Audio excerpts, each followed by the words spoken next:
Voilà, nous allons parler de la construction de l'Église. Alors pourquoi dans le livre d'Esdras,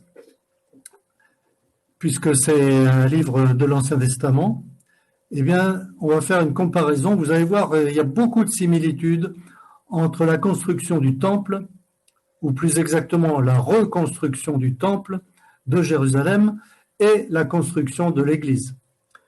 Nous allons faire cette comparaison donc dans le livre d'Esdras et la construction de l'Église de Jésus-Christ. Dans Matthieu 16, verset 18, le Seigneur Jésus dit « Et moi je te dis que tu es Pierre », donc il dit ça à l'apôtre Pierre, mais c'est pas son vrai nom, hein. Son vrai nom c'est Simon, mais le Seigneur Jésus lui a donné le nom d'un matériau de construction qui s'appelle une pierre. En hébreu c'est Képha et en grec c'est Pétros. Voilà, en français on dit Pierre. Donc tu es Pierre, et que sur ce roc, ça c'est autre chose, c'est un autre mot qui veut dire un rocher. Or, le rocher, dans toute l'Écriture, c'est bien entendu le Seigneur Jésus. Il est le rocher sur lequel notre vie est basée, notre foi est basée. Voilà. Nous avons bâti notre maison sur le roc. Alors, je bâtirai mon église. Le Seigneur Jésus dit, je bâtirai mon église. C'est lui qui bâtit, je bâtirai. Mais il le fait à travers ses ouvriers. Or, nous sommes ses ouvriers. Je bâtirai mon église. Il en est le propriétaire. Il n'y a donc qu'une seule église. Il n'a pas dit je bâtirai mes églises, mais mon église. Il n'y en a qu'une seule. C'est l'église qui appartient au Seigneur Jésus-Christ. Toutes les autres sont donc des contrefaçons. Et les portes du séjour ne prévaudront pas qu'entre elles. Ça veut dire que tout au long de l'histoire, le diable et les démons ont cherché à détruire l'église, à anéantir l'œuvre de Dieu, mais ils n'ont pas réussi, jamais réussi. Ils ont failli réussir à plusieurs reprises. Il y a certains endroits où ils ont réussi à éliminer l'Église, comme par exemple en Turquie, mais chaque fois, l'Église est en quelque sorte ressuscitée. Donc aujourd'hui, l'Église est bien vivante et existe toujours par la grâce du Seigneur jusqu'à ce qu'il vienne nous chercher. Alors le Seigneur bâtit son Église donc à travers ses ouvriers fidèles, mais lorsque ceux-ci se mettent au travail, il est normal, donc, les ennemis de Dieu s'y mettent aussi. Depuis la Pentecôte, c'est-à-dire le jour de la création de l'Église, jusqu'à l'enlèvement, c'est-à-dire la fin de l'histoire terrestre de l'Église. Et là, quand je dis Église, je parle de la véritable Église, hein, toujours. Donc, dès le début et jusqu'à la fin, les ennemis de Dieu, c'est-à-dire le diable et les démons, vont tout faire pour anéantir le travail que le Seigneur Jésus fait et que nous faisons à son service. Donc, ils étaient déjà à l'œuvre de destruction dans l'Ancien Testament, et notamment, on va voir, à l'époque d'Esdras. Alors, bien sûr, ce n'est pas les démons directement qui font le travail, mais ils se servent des êtres humains. Voilà. Alors, le diable et ses démons font tout ce qui est en leur pouvoir pour détruire, empêcher de construire, ralentir. Alors, quand ils n'arrivent pas à détruire, ils essayent de ralentir ou de freiner ou d'arrêter même l'œuvre de Dieu. Ce qui s'est passé dans l'histoire d'Israël se passe également pour l'Église.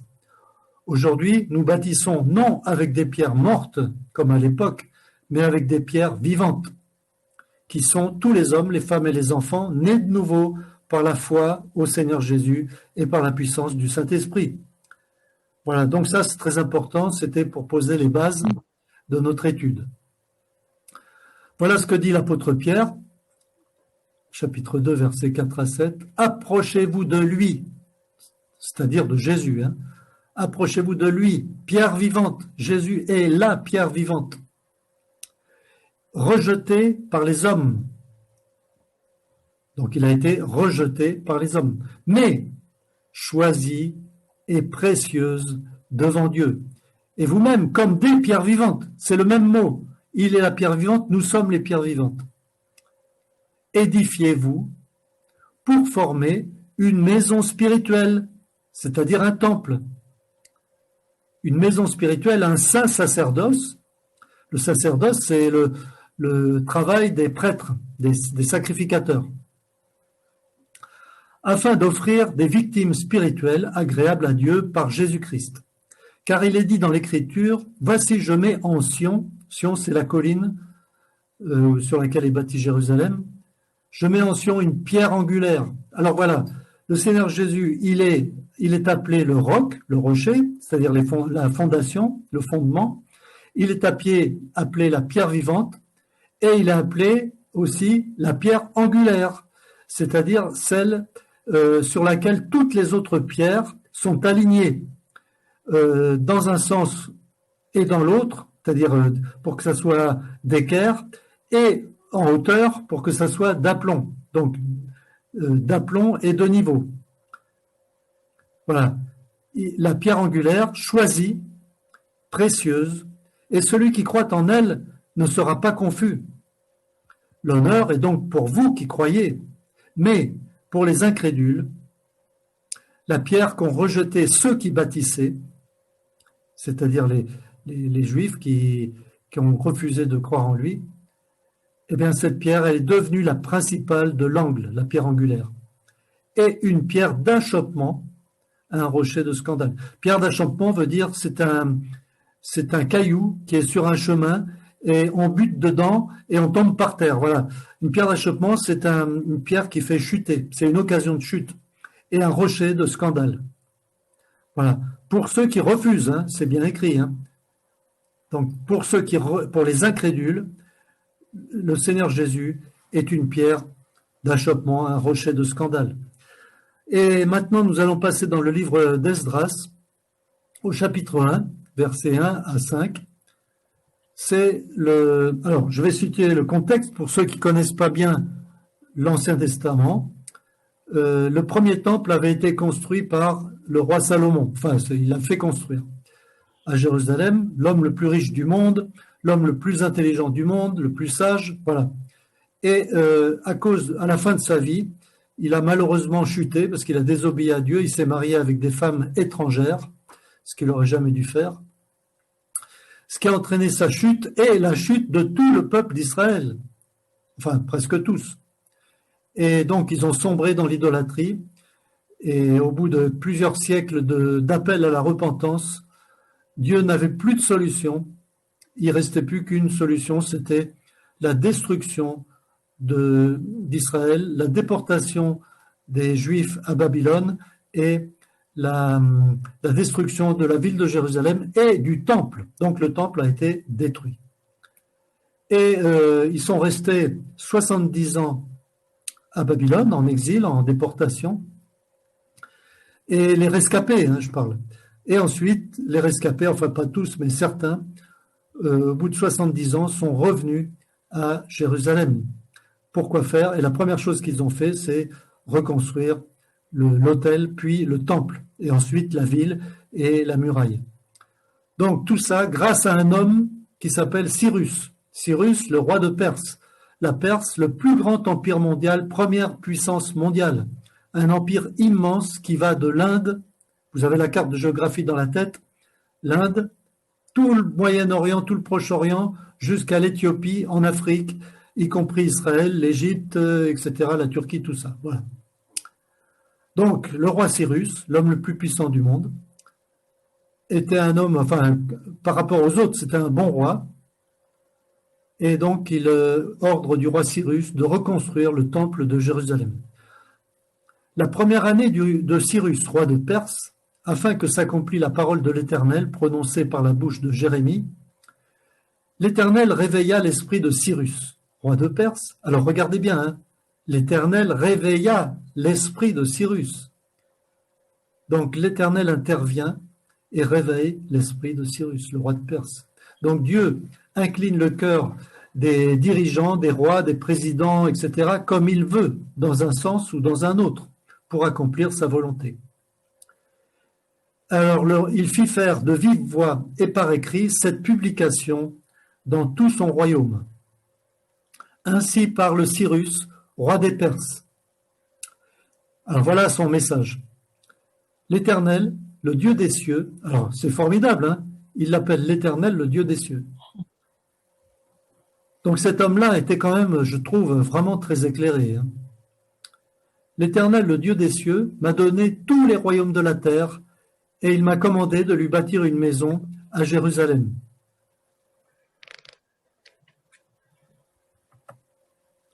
En Juda, qui d'entre vous est de son peuple?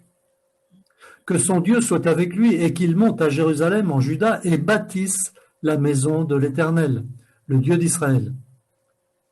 Qu'il bâtisse la maison de... Donc l'ordre vient du roi, qu'il bâtisse la maison de l'Éternel, le Dieu d'Israël. C'est le Dieu qui est à Jérusalem. Dans tout lieu où séjournent des restes du peuple de l'Éternel, les gens du lieu leur donneront de l'argent. Alors ça, regardez, c'est formidable aussi, hein. Le roi demande aux gens, aux Perses, aux habitants de son empire, de donner de l'argent, de l'or, des effets et du bétail avec des offrandes volontaires pour la maison de Dieu qui est à Jérusalem. C'est extraordinaire. Il s'est passé un peu la même chose en Égypte. Lorsque les Hébreux qui étaient esclaves en Égypte ont quitté le pays d'Égypte, ils ont demandé à leurs voisins, etc., de l'or, de l'argent, et leurs voisins leur ont donné beaucoup d'or, beaucoup d'argent, avec lesquels, par la suite, ils ont pu faire les ustensiles, les meubles, le mobilier, les choses du temple, du tabernacle. Les chefs de famille de Juda et de Benjamin, ce sont 2 tribus d'Israël, les sacrificateurs, c'est-à-dire les prêtres, et les Lévites. Donc les Lévites, c'est une tribu, il y a 12 tribus en Israël. Les Lévites sont une tribu, la tribu de Lévi, que Dieu a mis à part pour le servir dans le temple et pour enseigner le peuple avec la parole de Dieu. Et parmi la tribu de Lévi, Dieu a choisi une famille, qui est la famille d'Aaron, et ce sont eux les prêtres, les sacrificateurs. Donc, pour être prêtre ou sacrificateur en Israël, il faut obligatoirement être un descendant d'Aaron. Or, le mot prêtre en hébreu, comme vous le savez peut-être, sacrificateur, c'est le mot Kohen. Voilà. Tous ceux dont tous ceux dont Dieu réveilla l'esprit, alors vous voyez, c'est encore Dieu qui a réveillé leur esprit, hein. Tous ceux dont Dieu réveilla l'esprit se levèrent pour aller bâtir la maison de l'Éternel à Jérusalem. Ils ont fait un grand voyage de peut-être 800 ou 900 ou 1000 kilomètres. Alors maintenant, nous allons lire dans le livre de... Je vais lire dans Esdras, chapitre 3. Alors, versets 1 à 3, déjà, construction de l'autel. Pourquoi il commence par l'autel? Parce que l'autel, si vous voulez, c'est le lieu du sacrifice. C'est l'autel des holocaustes. Et pour nous, c'est quoi l'autel? Eh bien, notre autel à nous, c'est la croix de Jésus-Christ. C'est là, sur l'autel, sur la croix, que le Seigneur Jésus s'est offert à Dieu en holocauste et il a accompli tous les sacrifices. Il y a 7 sacrifices, il les a tous accomplis. Donc, ils construisent l'autel des holocaustes pour, avant tout, confesser leurs péchés et se consacrer à Dieu. Donc, l'holocauste est un sacrifice qu'on ne mange pas. Les autres, on les mange. Celui-là, on ne le mange pas, il est entièrement consumé sur l'autel. Pour nous, c'est Jésus-Christ, le sacrifice parfait, qui s'est offert une fois pour toutes sur l'autel de la croix. Alors, je vais lire donc 1 à 3. Le 7e mois arriva, et les Israélites étaient dans leur ville. Alors le peuple s'assembla comme un seul homme à Jérusalem. J'aime bien cette expression, ils se rassemblent comme un seul homme. Josué, fils de Yotsadak, alors lui, c'est le grand prêtre, le souverain sacrificateur. Le chef des prêtres, c'est un descendant d'Aaron. Avec ses frères, les sacrificateurs, et Zorobabel, fils de Shealtiel, alors lui, c'est le gouverneur, qui est un descendant de David, et donc un ancêtre de Jésus-Christ. Zorobabel, il n'avait pas le titre de roi, puisque évidemment, il n'y avait plus de royaume. Tous les peuples étaient éventuellement gouvernés par des gouverneurs, qui étaient eux-mêmes soumis au roi de Perse, c'est-à-dire en l'occurrence à Cyrus. Donc le gouverneur d'Israël, c'était Zorobabel, fils de Shealtiel. Avec ses frères, se levèrent et bâtirent l'autel de Dieu du Dieu d'Israël pour y offrir des holocaustes, selon ce qui est écrit dans le livre de Moïse, homme de Dieu. Ils rétablirent l'autel sur ses bases, sur ses assises, car ils avaient peur des populations locales. Ah, ils avaient peur des populations locales. Qui sont ces gens? Eh bien, pendant l'absence des Israélites, parce qu'ils ont été déportés dans toute la région de Babylone, le roi de l'époque, qui s'appelait le roi d'Assyrie, il a fait venir des gens de toutes sortes pour habiter en Israël, pour repeupler le pays. Mais ces gens-là, c'était ils ont fait une religion à eux, qui était un mélange du culte de l'Éternel, mais mélangé avec les religions païennes, c'était avec leur religion de leur pays d'origine. Ces gens-là, donc, on les appelait par la suite, on les a appelés les Samaritains. Alors, ils avaient peur des populations locales et ils offrirent des holocaustes à l'Éternel, des holocaustes du matin et du soir. Voilà. Alors ensuite, ils ont posé les premières pierres du temple, posent des pierres de fondation du temple accompagnées de la louange. Alors pourquoi? Eh bien, c'est formidable. Ils avaient en Israël, il y avait toujours parmi les Lévites un orchestre, enfin un groupe de musique et une chorale, et ils chantaient les psaumes en musique. Il y avait beaucoup de musiciens. Ils aimaient beaucoup ça. À l'époque du roi David, par exemple, comme David aimait beaucoup la musique et il était lui-même musicien et auteur et compositeur de nombreux psaumes, c'est-à-dire des chants. Et donc, il y avait environ 4000 personnes qui étaient chargées de la musique et du chant à l'époque de David. Là, il y en avait beaucoup moins, évidemment, mais ils ont accompagné la louange avec la construction du temple. Donc, il est important pour nous aussi. Il y a un temps pour le travail et il y a un temps pour la louange. La louange individuelle, la louange en famille et la louange avec notre assemblée locale. Donc, les pierres de fondation, c'est ce qui correspond aux apôtres et aux prophètes. Donc, Éphésiens 2, verset 20 nous dit « Vous avez été édifiés sur le fondement des apôtres et des prophètes, mais Jésus-Christ lui-même étant la pierre angulaire. » Donc, l'ensemble de l'édifice repose sur Christ, le rocher. Alors, nous lisons, je vais lire 3 à 13, chapitre 3, versets 10 à 13.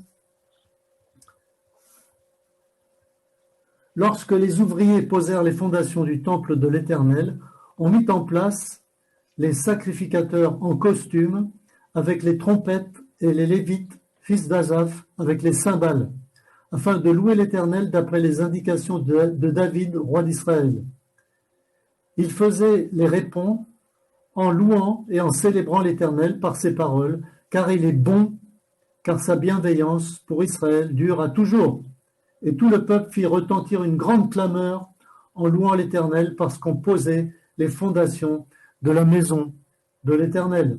Mais beaucoup parmi les sacrificateurs, les Lévites et les chefs de famille âgés, qui avaient vu la première maison, donc 70 ans plus tôt, ceux qui étaient âgés de plus de 70 ans, ils pleuraient. Alors pourquoi ils pleurent? Tiens, c'est bizarre ça. Ils pleuraient à grand bruit pendant qu'on posait sous leurs yeux les fondements de cette maison. Beaucoup d'autres poussaient à haute voix des clameurs de joie, en sorte que le peuple ne pouvait distinguer le bruit de la clameur de la joie d'avec le bruit des pleurs, car le peuple faisait retentir une grande clameur dont le bruit s'entendait au loin. Voilà, donc il y avait une ambiance tout à fait extraordinaire ce jour-là, quand ils ont posé les premières pierres. Il y avait à la fois des cris de joie, à la fois des chants, de la musique, et puis il y avait des pleurs aussi. Alors pourquoi ils pleuraient? Alors c'est pas écrit, mais probablement qu'ils étaient tristes de voir, parce qu'ils ont connu le magnifique temple de Salomon, et ils voyaient bien que le temple que là ils étaient en train de reconstruire serait beaucoup plus petit, beaucoup plus modeste, parce qu'ils n'avaient pas beaucoup de moyens. Alors que Salomon, lui, l'homme le plus riche du monde, il mangeait dans des fourchettes, dans des cuillères en or massif. Voilà. Donc,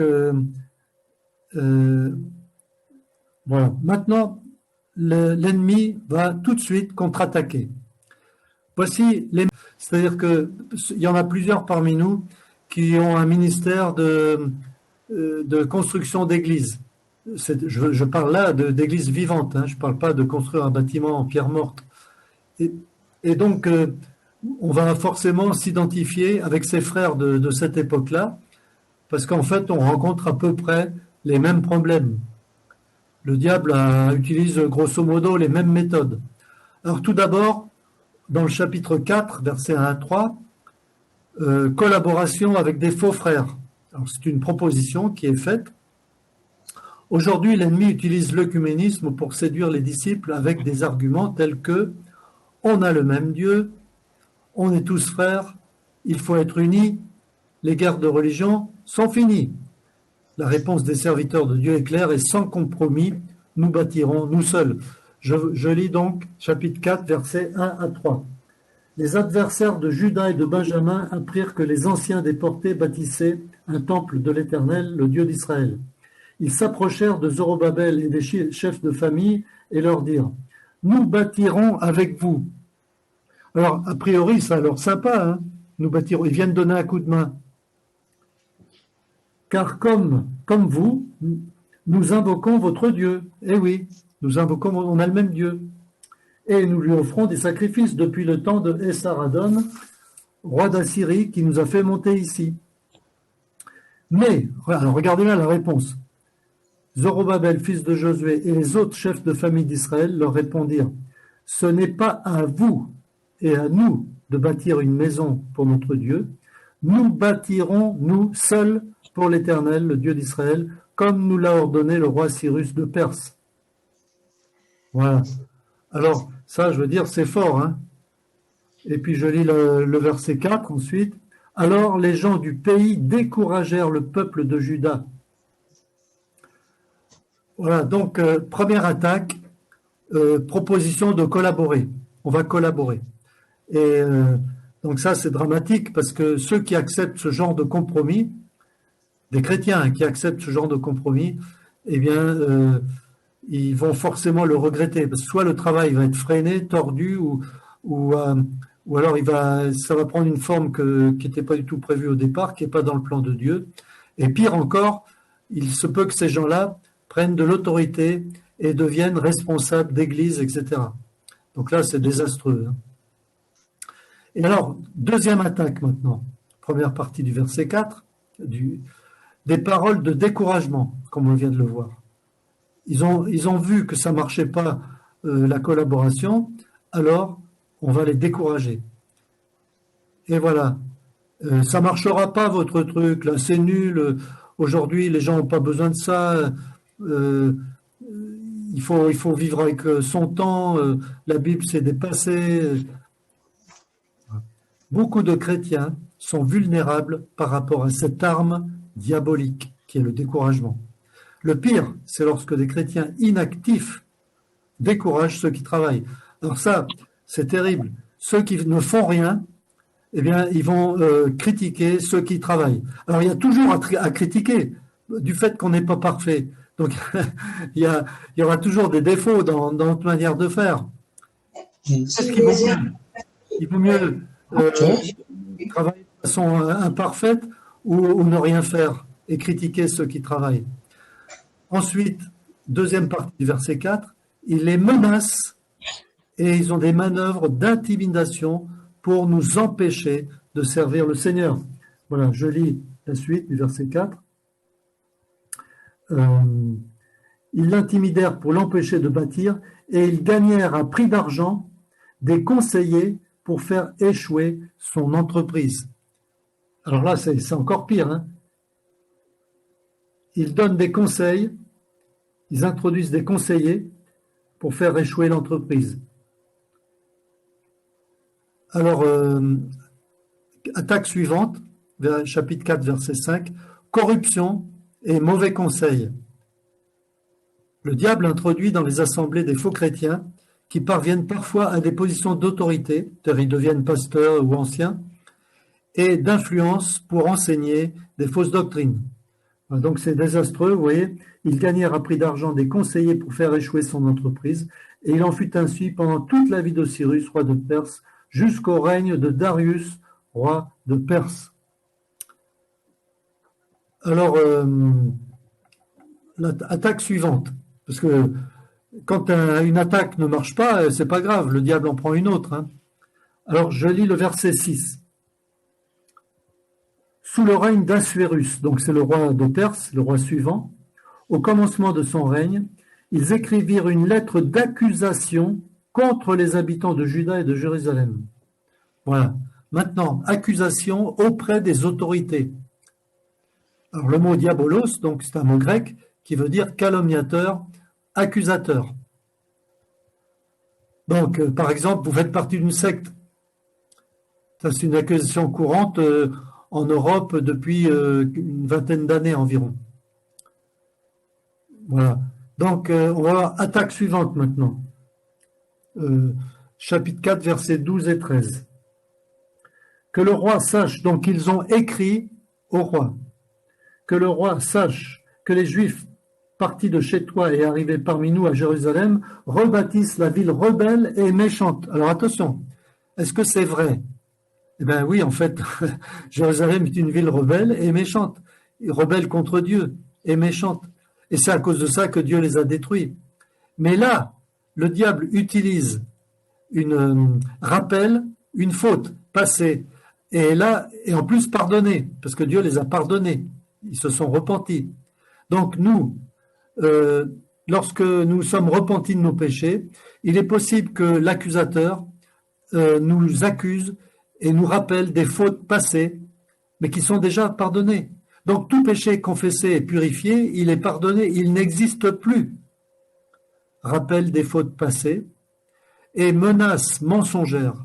Si le sang de Christ nous a lavés, nous sommes purs. Et Dieu a oublié nos péchés. Il a dit, j'oublierai vos péchés. Il les a oubliés, c'est fini, il ne s'en souvient plus. Nous, on s'en souvient.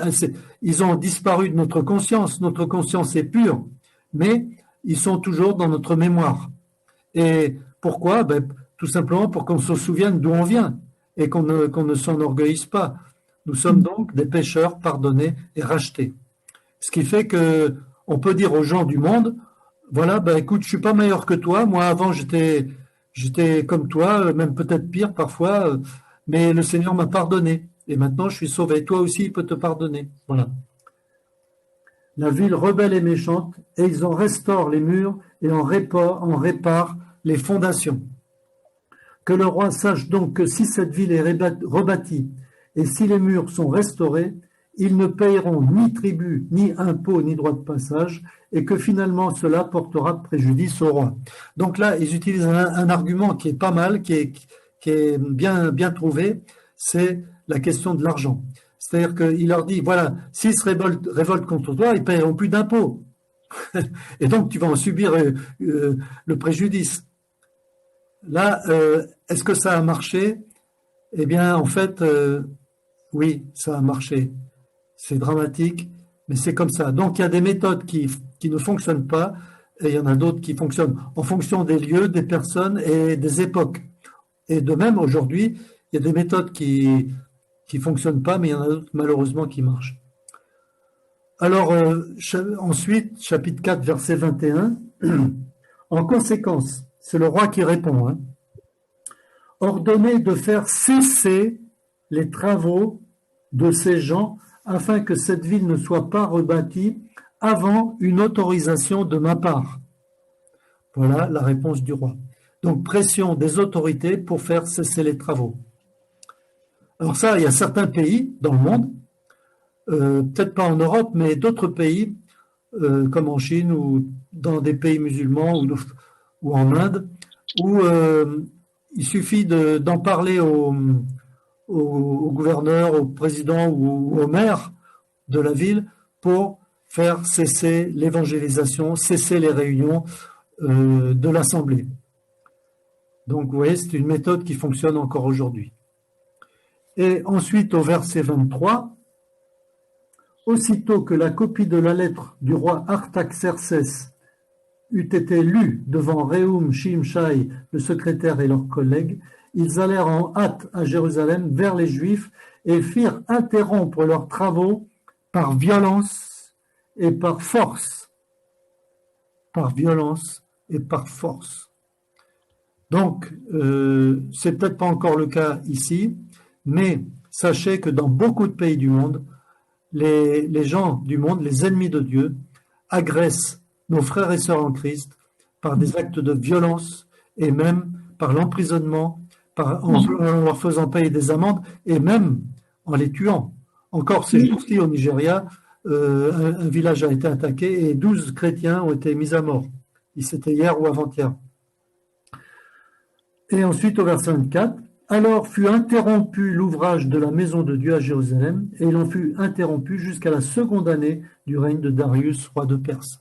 Donc les rois de Perse se succèdent avec des lois, des décrets qui sont un peu différents. C'est un peu la même chose avec les présidents, hein, remarquez. Interruption des travaux pendant combien de temps? Pendant 16 ans.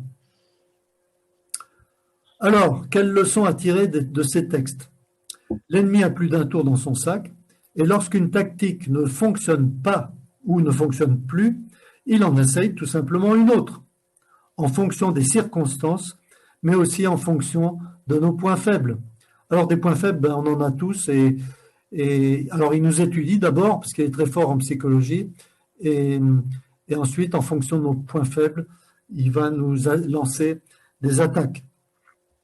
Maintenant, on va lire la suite, parce qu'il y a quand même une suite. Hein. Les choses ne s'arrêtent pas là. Dieu va intervenir. Chapitre 5. Je lis de 1 et 2. Le prophète... Ah, il y a des prophètes maintenant qui interviennent. C'est super, hein?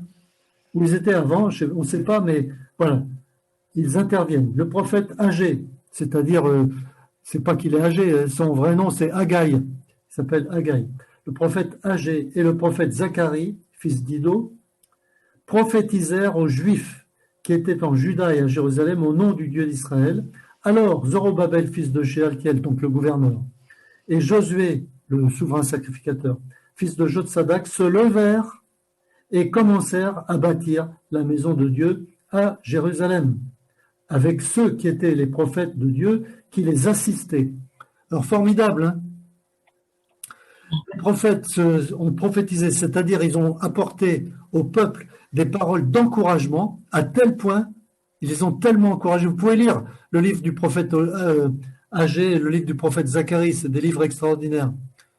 Donc ils les ont encouragés à tel point que le gouverneur d'abord et le souverain sacrificateur se sont mis au travail. Mais c'est écrit que les deux prophètes, là, aussi se sont mis à travail pour les aider.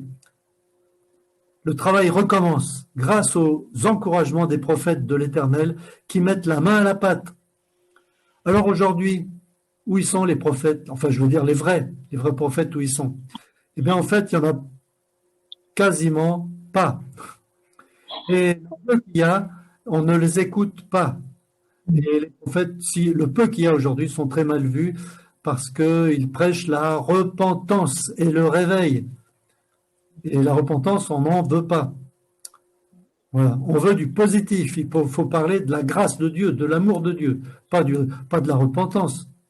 Voilà, ça, c'est la situation actuelle. Et ensuite, ça continue, chapitre 5, versets 3 à 5. Dans ce même temps, Tatnaï, gouverneur de la province située de ce côté du fleuve, Shethar-Boznaï et leurs collègues, vinrent auprès d'eux et leur parlèrent ainsi. Qui vous a donné l'ordre de bâtir cette maison et de restaurer ses murs? Ils reviennent à l'attaque. Qui vous a donné l'ordre?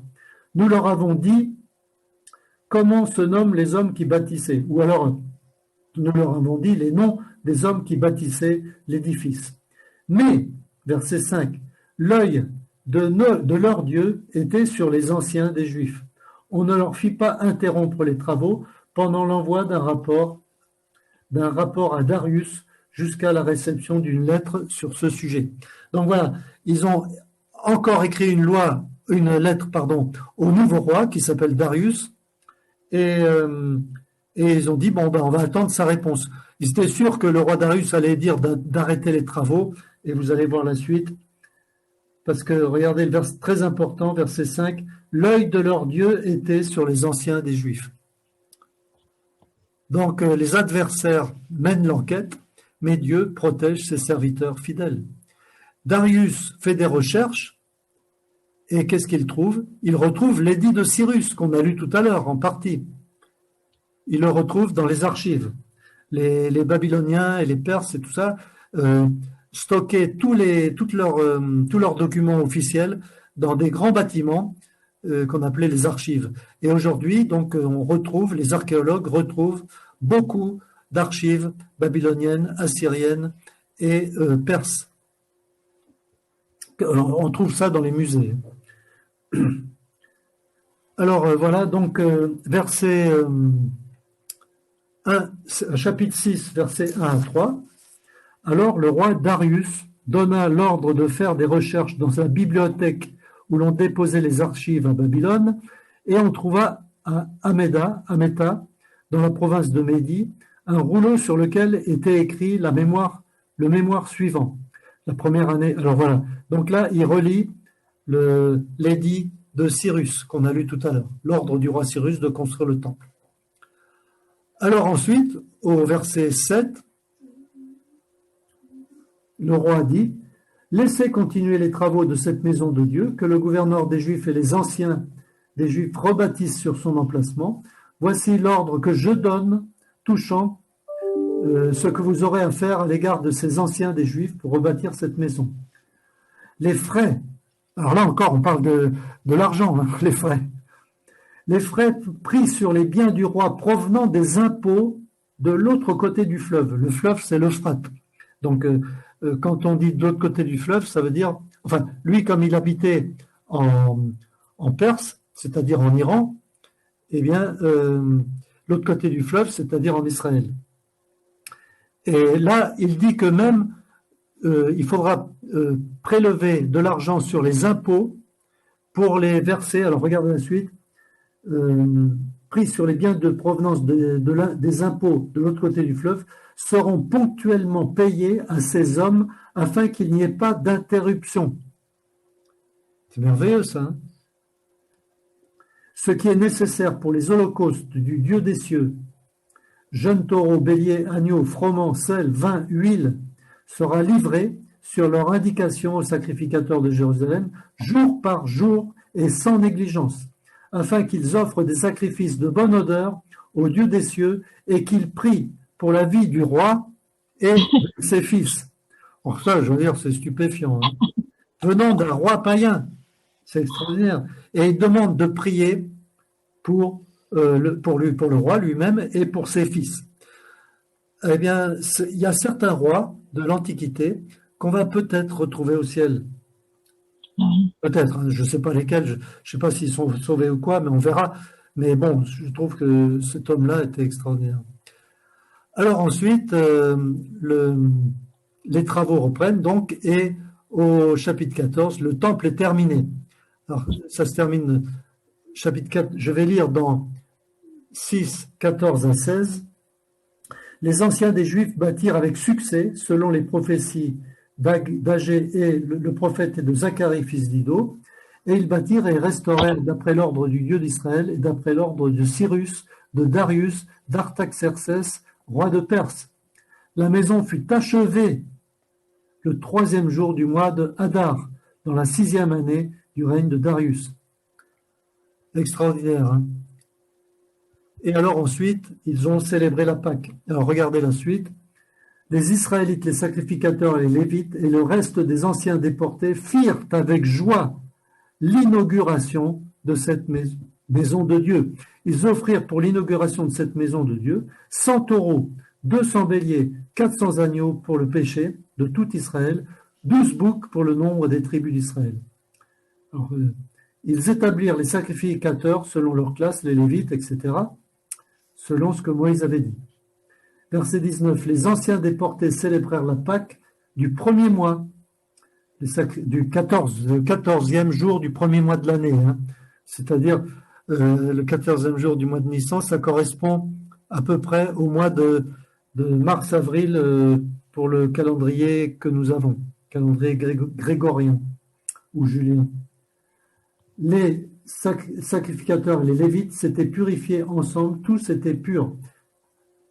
Alors, très important, nous ne sacrifions plus d'agneau pascal, parce que l'agneau pascal, c'est le Seigneur Jésus. Le prophète Jean-Baptiste a dit « Voici l'agneau de Dieu qui ôte le péché du monde ». Donc l'agneau de Dieu, c'est Jésus, le sacrifice parfait. Mais par contre, il nous a donné quelque chose pour nous souvenir de son sacrifice, c'est-à-dire ce qu'on appelle le repas du Seigneur ou le partage du pain et du vin. Et avant de le prendre, il est nécessaire de faire un examen de conscience pour confesser nos péchés, dans le but d'être pur et de le prendre en état de pureté. Car celui qui mange et boit indignement, mange et boit un jugement contre lui-même. Indignement, c'est-à-dire en état de péché. Voilà. Tous étaient purs. Ils immolèrent la Pâque pour tous les anciens déportés et leurs frères les sacrificateurs. Les Israélites revenus de la déportation mangèrent la Pâque avec tous ceux qui s'étaient séparés de l'impureté des païens et qui se joignirent à eux pour chercher l'Éternel, le Dieu d'Israël. Ils célébrèrent avec joie pendant 7 jours la fête des pains sans levain. Donc, la fête de la Pâque, c'est-à-dire le 14, est suivie par une semaine qu'on appelle la fête des pains sans levain. Donc, pendant une semaine, le levain devait disparaître de toutes les maisons. Dans la Bible, le levain est un symbole du péché. Et donc, on doit se séparer du péché. Alors, car l'Éternel les avait réjouis en inclinant vers eux le cœur du roi d'Assyrie pour les soutenir dans l'œuvre de la maison de Dieu, du Dieu d'Israël. Voilà. Alors, célébration de la Pâque et de la fête des pains sans levain, Christ est notre Pâque. 1 Corinthiens 5, versets 7 et 8. Faites disparaître le vieux levain, afin que vous soyez une pâte nouvelle, puisque vous êtes sans levain. Donc, vous voyez, la pâte, le pain, si vous voulez, est un symbole du corps de Christ. Parce que Jésus a dit, ceci est mon corps. Or, le corps de Christ, c'est pas seulement son corps personnel pendant sa vie terrestre. Le corps de Christ, par extension, c'est son Église, qui est appelée le corps de Christ. Nous sommes le corps de Christ. Chacun a un membre différent, mais nous sommes le corps de Christ. Mais c'est un pain, le corps de Christ, c'est un pain sans levain, c'est-à-dire sans péché, pur. Alors, frères et sœurs, je m'exhorte moi-même et je nous dis, puissions-nous vivre dans la pureté, dans la sainteté, dans l'intégrité, dans la droiture devant l'Éternel. Malheureusement, il arrive parfois que nous péchions involontairement, notamment par des mauvaises pensées. Eh bien, dès que le péché est consommé, enfin dès que le péché arrive dans notre tête, il faut absolument le confesser tout de suite pour être purifié, le plus tôt possible. Il ne faut pas attendre le soir ou le dimanche pour confesser nos péchés. Confessons-les tout de suite pour vivre dans la pureté. Car Christ, notre Pâque, vous voyez, Christ, notre Pâque, a été immolé. C'est lui notre Pâque. Célébrons donc la fête. Alors attention, la fête de Pâques, c'est pas une fête chrétienne du tout. La fête de Pâques, c'est une fête juive uniquement. Et elle a été accomplie parfaitement par la mort du Seigneur Jésus sur la croix.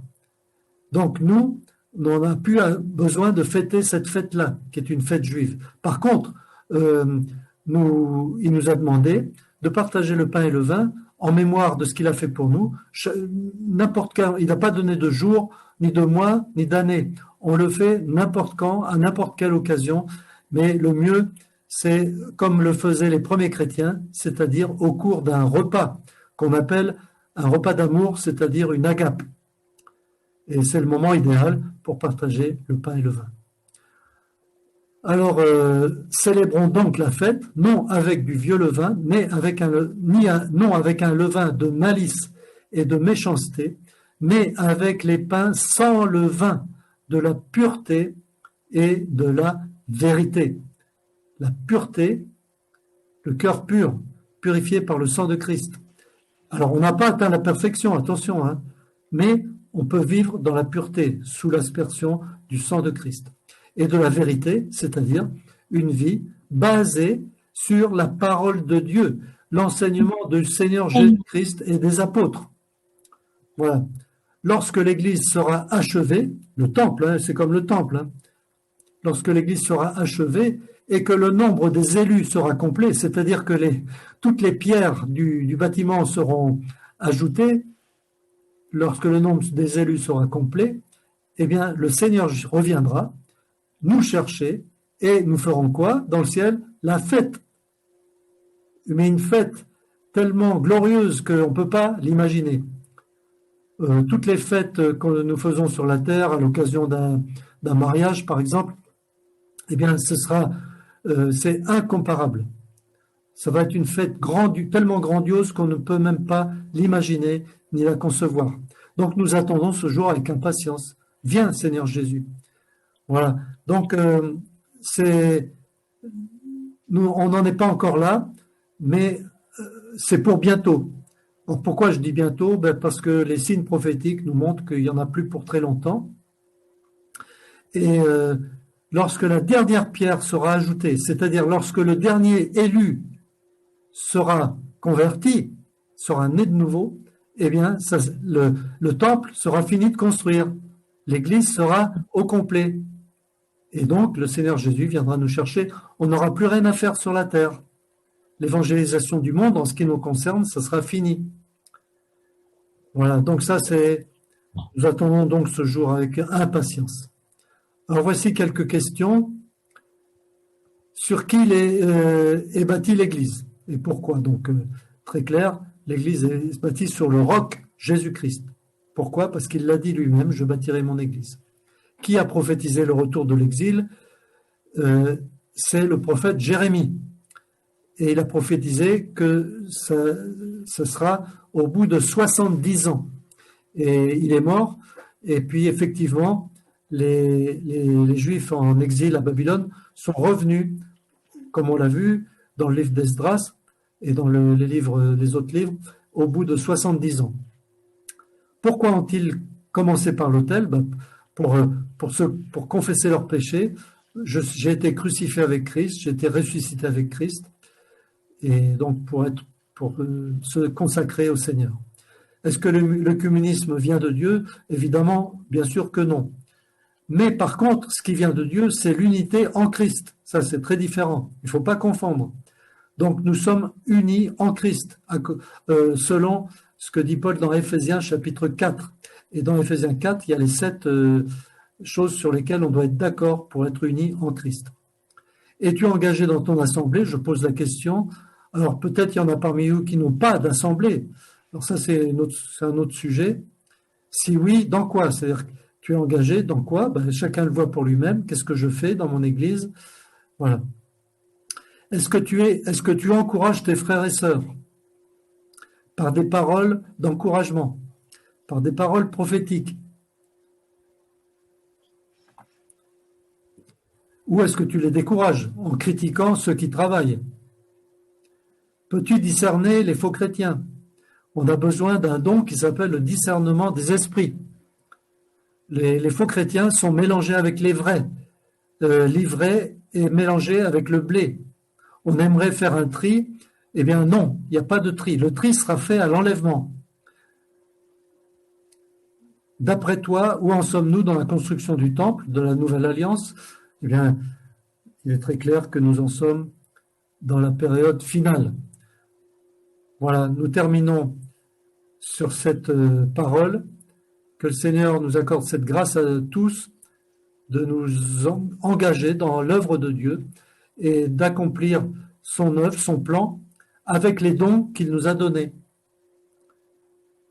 Mais c'est lui qui bâtit, et c'est à lui seul qu'en revient toute la gloire. Amen.